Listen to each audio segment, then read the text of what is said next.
This is a PowerPoint on secrets. Started, of course, with Hunter, one of the 4 secret classes. Secrets are incredibly powerful in Hunter. They're 2 mana, so they synergize incredibly well. In Even Hunter, they typically can be cheated out, discounted, drawn, or have an additional benefit. And almost exclusively, all secrets are better than cards of their same mana cost, especially for the class. Explosive Trap is 2 mana, deal 2 to all enemies, something Hunter would never have access to. However, as a secret, because it is delayed, it is very powerful. Bargain Bin, 2 mana, draw 2, something the class will not get. However, because it's a secret, it is delayed, so it still can be there. You have a lot of different ways to cheat out secrets. You have your Dunbalder Bunker, you have your Phase Stalker, you have your Cloaked Huntress, you have... I don't even know off the top of this point. You have your Mad Scientist. You have so many different ways to cheat out secrets, and it's the main power of these secret kind of Hunter decks. There are good payoff cards as well, as we'll get to that, but being able to get your secrets out so you don't have to draw them is incredibly powerful, because if you have your Phase Stalker and then you Hero Power, effectively you had a 29, you just drew a card for free and played it at the same time, which is incredibly powerful. Then you also have the payoffs. Hunter has different pretty significant payoffs and interaction with secrets that other classes don't have. You have Product 9, which can recast your secrets. You have Flare, which can destroy enemy secrets. You have Tavish, which can give you improved secrets. There's so many things that Hunter has for secrets that other classes kind of are lacking. I'm not going to say that every class should have, all the same tools, but it is noticeable when you look at some of the later ones how little that Blizzard was interested in the secret archetype for those classes. And why we don't see them anymore. Then, for Mage, you have, again, incredibly efficient secrets. They are more expensive, yes, but they still have cards like Pre-Nerf Cabal Lackey or your Ancient Mysteries to get 0-cost 3-mana secrets, so you're using your mana incredibly efficiently. And because of these 0-cost secrets, you can also bank them for cards like Arcane Flak Mage. The secrets can also reduce the cost of your cards like Cabal Crystal Runner. Objection! Yes, of course, we have to talk about the truly hated Mage secrets in Objection and Ice Block. These cards are incredibly powerful. They're way more powerful than 3 mana probably should be, especially because Objection is tied to Okani as a minion. And Okani is 4 mana. Yeah, it has the body, but the body is not what's powerful about Okani. It is the fact that it is Counterspell or Objection on a stick.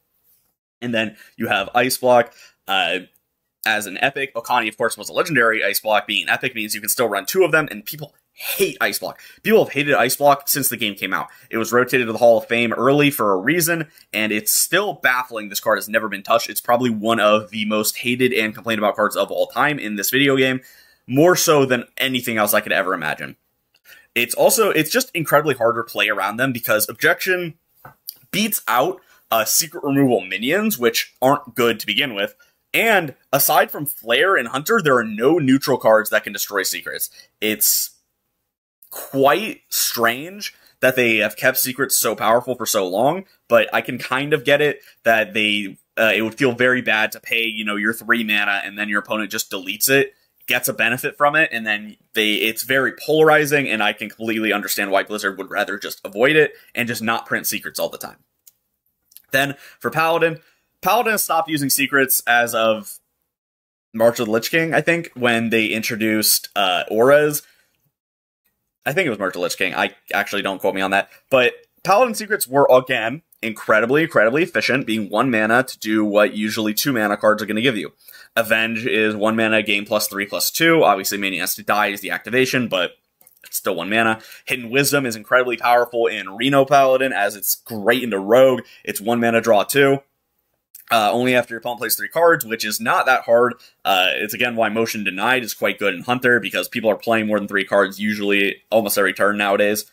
And then the main payoff cards of Paladin aren't like secret payoffs, it's cards that can cheat out secrets, because they're so efficient in cards like Sword of the Fallen. The secrets are incredibly efficient, Sword of the Fallen is incredibly efficient, and that's how you use it, right? Use it as a pseudo draw engine to thin your deck, make your deck more powerful, and because of the power of disruption or disruptive secrets, you can have your Tax Paladin, which is incredibly powerful and has seen numerous play throughout the ages.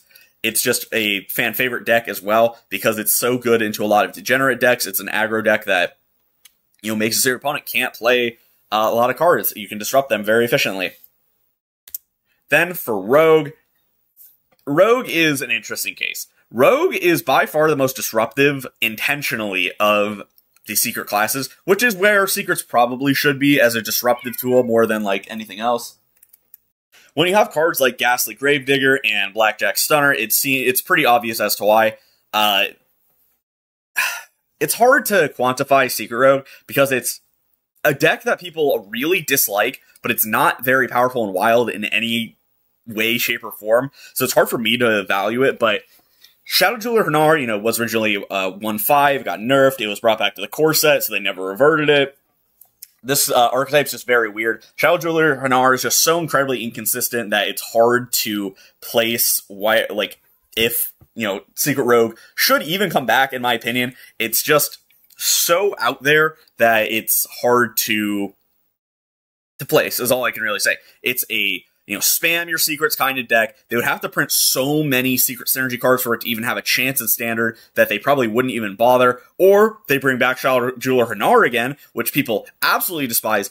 And to top it, Hanar probably won't ever return to standard because Paladin no longer has secrets in standard and never will, or at least most likely never will again. So Hanar would only discover Hunter and Mage secrets, which they probably don't want to deal with. So that is partially my reason why I don't think that Secret Rogue will ever come back. It's just, you have to understand that, like, why would they ever bring back Hanar if Paladin secrets are gone? So it loses a lot of its, like, identity in standard. And it's just a hated card in standard. It was so, gave Rogue so much to do. It gave Rogue so many cards. It let you use these powerful cards like Blackjack Stunner and Ghastly Gravedigger to great effect. Even if, you know, Secret Rogue wasn't good, it still made these cards that people, again, dislike too powerful. You're gonna, like, if someone told you in 2014 that a 1-mana 1/2 would play Sap and Freezing Trap on a card, they would think it's the best card ever. And Blackjack Stunner, of course, fits that exactly. It is Sap Freezing Trap on a 1-mana 1/2. This card is absolutely disgusting, and I understand why players hate it. But yeah, that's going to be it for me. If you enjoyed, make sure to like, comment, and subscribe. Tell me what you think down below. Do you like secrets? Do you hate secrets? Do you prefer auras? Do you prefer sigils? Do you prefer, I don't even know, ritual summoning from Yu-Gi-Oh! You know? It's it's fun. I'm hosting, you know, 2 giveaways. I have one for everyone. Just make sure to like, comment, subscribe on this video or any other videos that are hosting giveaways. And then I'm doing one for members. If you become a member, you can join. There are other perks as well, such as a role in my Discord when you join. Just let me know. I'll give it to you. Things like that. And yeah, I'll see you guys next time. Peace. Rising again! Darker than they've ever been. It's evil to say.